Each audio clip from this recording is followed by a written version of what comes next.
بسم اللہ الرحمن الرحیم۔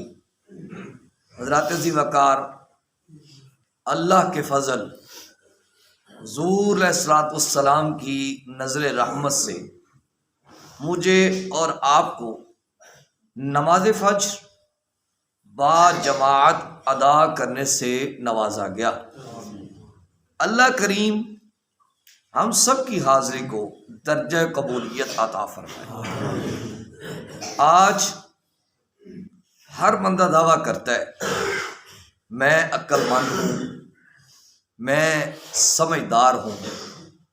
کیوں نہ ہو ہم بارگاہ مصطفیٰ جان رحمت صلی اللہ علیہ وسلم سے رجوع کریں کہ حضور ہم تو اپنی جگہ پہ ہر بندہ اپنے آپ کو عقل مند سمجھ رہا ہے، سمجھدار سمجھ رہا ہے۔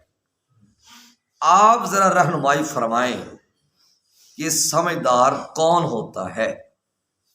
حضرت شداد بن اوس رضی اللہ تعالی عنہ آپ ارشاد کرتے ہیں کہ نبی کریم صلی اللہ علیہ وآلہ وسلم نے ارشاد فرمایا، عقل مند بندہ وہ ہے جو اپنے نفس کا محاسبہ کرتا رہے،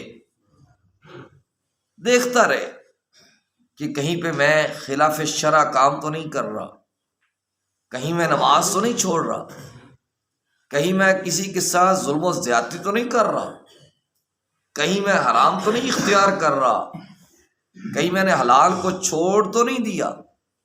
جن کاموں کا اللہ رسول نے حکم دیا ہے میں ان کو اختیار کر رہا ہوں یا نہیں، اور جن کاموں سے اللہ رسول نے روکا ہے میں ان سے رک بھی رہا ہوں یا نہیں۔ اگر بندے کی یہ کیفیت ہے، اپنے نفس کی محاسبہ کرنے کی اس کے اندر صلاحیت موجود ہے، تو وہ بندہ کیا ہے؟ عقل مند ہے۔ وہ بندہ کیا ہے؟ عقل مند ہے۔ اور پھر آگے حضور علیہ السلام نے دوسری نشانی عطا فرمائی کہ پہلی نشانی تو یہ ہے کہ وہ نفس کا محاسبہ کرتا ہے، اور دوسری نشانی یہ ہے وہ موت کو یاد رکھتا ہے، موت کو نہیں بولتا۔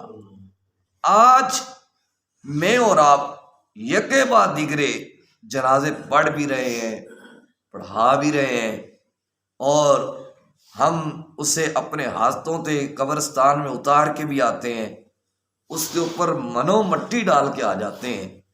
قرآن کہتا ہے فَاعْتَبِرُوا يَا أُولِي الْأَبْصَارِ، واقعات سے تم عبرت حاصل کرو۔ ہم کہتے ہیں بس یہ بندہ ہی مرا ہے، میں نے نہیں مرنا۔ بھائی سب نے مرنا ہے، بلے شاہ سا مرنا نہ ہی گور پیا کوئی اور، یعنی مرنا ہے، ہر بندے نے مرنا ہے۔ دیکھیے ہم کس بات کی مولی ہیں؟ میرے اور آپ کے اعمال کیا ہے؟ میری اور آپ کی نمازیں کیا ہیں؟ میری اور آپ کی اوقات کیا ہے؟ حضرت فاروق اعظم رضی اللہ تعالی عنہ جن کے بارے میں حضور علیہ السلام کا فرمان ہے میرے بعد نبوت کا سلسلہ بند ہے، کوئی نبی آنا نہیں، اگر آنا ہوتا تو عمر ہوتا۔ حضرت فاروق اعظم رضی اللہ عنہ وہ ہستی ہیں جو کہ مراد مصطفیٰ بھی ہیں، یعنی حضور نے اللہ سے مانگ کر لیا ہے حضرت عمر کو۔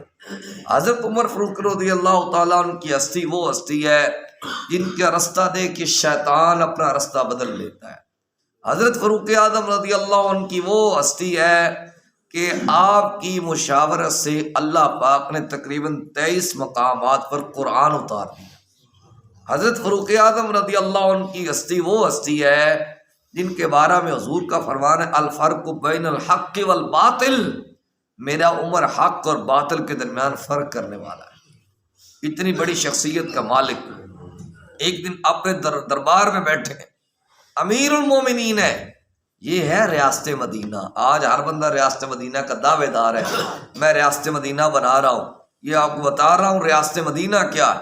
امیر المومنین اپنے تخت پہ بیٹھے ہوئے ہیں، کرسی پہ بیٹھے ہوئے ہیں، ایک بندہ آیا، اس نے کہا عمر موت کو یاد رکھنا، عمر موت کو یاد رکھنا۔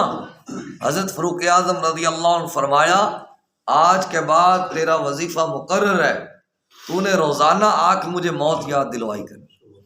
وہ آتا رہا، روزانہ آ کے بھرے دربار میں کہہ دیتا ہوں عمر موت کو یاد رکھنا اور موت کو بھول نہ جانا۔ ایک دن حضرت فاروق اعظم رضی اللہ عنہ نے فرمایا کہ آج کے بعد تیری ڈیوٹی ختم ہے۔ اس نے کہا جی کوئی گستاخی ہو گئی ہے؟ فرمایا نہیں۔ کہا میری جگہ کوئی اور بندہ آ گیا ہے؟ کہا نہیں۔ کہا آپ کو ضرورت نہیں رہی؟ کہا ایسا بھی نہیں ہے۔ پھر آپ منع کیوں کر رہے ہیں؟ آپ نے اپنی ریش مبارک کو پکڑا، یعنی داڑھی مبارک کو پکڑا اور دکھایا کہ یہ دیکھ اس کے اندر ایک سفید بال ہو گیا ہے، اب یہ سفید بال مجھے یاد دلواتا رہے گا کہ عمر تو نے مرنا ہے، عمر تو نے مرنا ہے۔ ہمارے تو سارے سفید ہو چکے ہیں، ہمارے تو سارے سفید ہو چکے ہیں، اس کے بعد ہمیں موت یاد نہیں ہے۔ وہ ایک بزرگ تھے نا، ایک بزرگ نے ان سے پوچھا کہ آپ موت کی آپ زندگی کو کس قدر سمجھتے ہیں، کتنی کو لمبی ہوگی؟ انہوں نے کہا زور پڑی ہے، پتہ نہیں اثر پڑی ہے یا نہیں۔ کہا تو نے تو بہت لمبی امید لگا دی، تم نے تو بہت لمبی امید لگا دی۔ کہا آپ کیا سمجھتے ہیں؟ کیا میں تو یہ سمجھتا ہوں کہ ایک طرف سلام پھیرا ہے، پتہ نہیں دوسری طرف سلام پھیرنا بھی ہے کہ نہیں۔ اس طرح اگر ہم زندگی گزاریں گے نا، موت کو اپنے اوپر سوار رکھیں گے کہ ہمیں موت آنی ہے، پھر ہم گناہ کے قریب تک نہیں جائیں گے۔ پھر حضور علیہ الصلوۃ والسلام نے فرمایا وہ بندہ عاجز ہے، کس چیز سے؟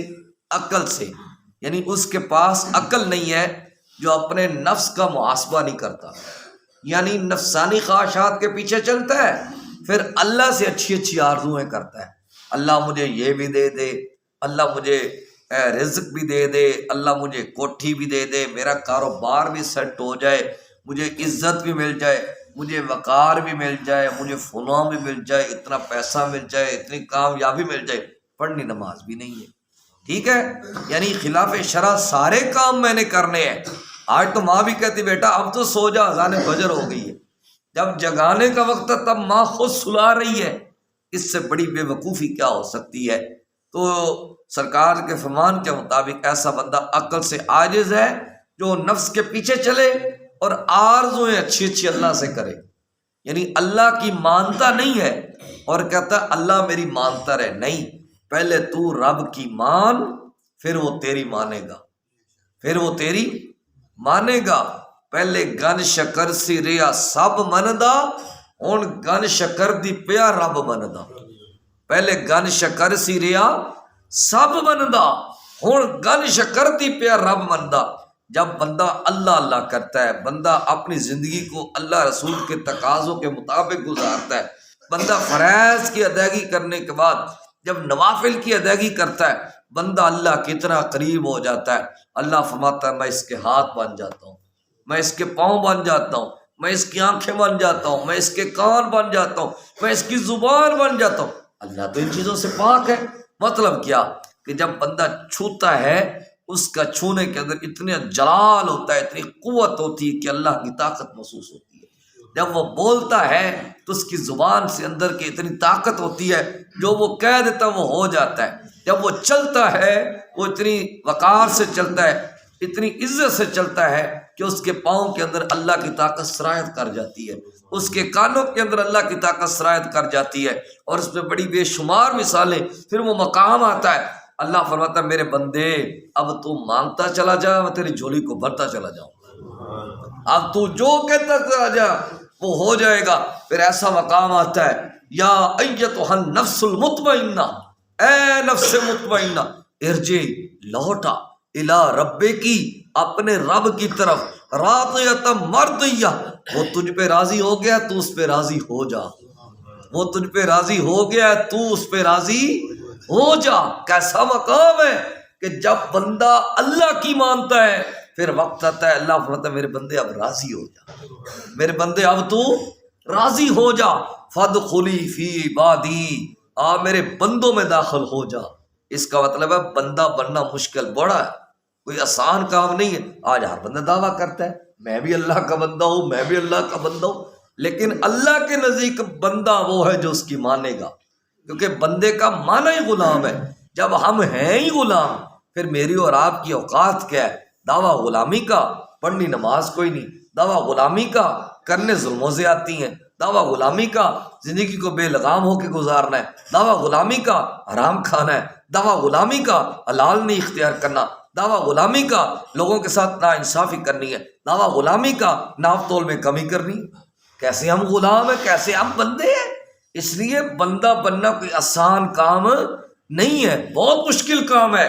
جب بندہ اس سٹیج پہ جاتا ہے، اللہ کی مانتا ہے، پھر وہ کہتا ہے فَادْخُلِي فِي عِبَادِي، اب میرے بندوں میں تو داخل ہو جا، وَادْخُلِي جنتی، اور میری جنت میں داخل ہو جا۔ اللہ پاک سے التجا ہے، اللہ پاک مجھے اور آپ کو ان باتوں کا نور نصیب فرمائے۔ صلی اللہ تعالی علی حبیبہ الاعلی سید الانبیاء محمد وعلی آلہ واصحابہ اجمعین برحمتک یا ارحم الراحمین۔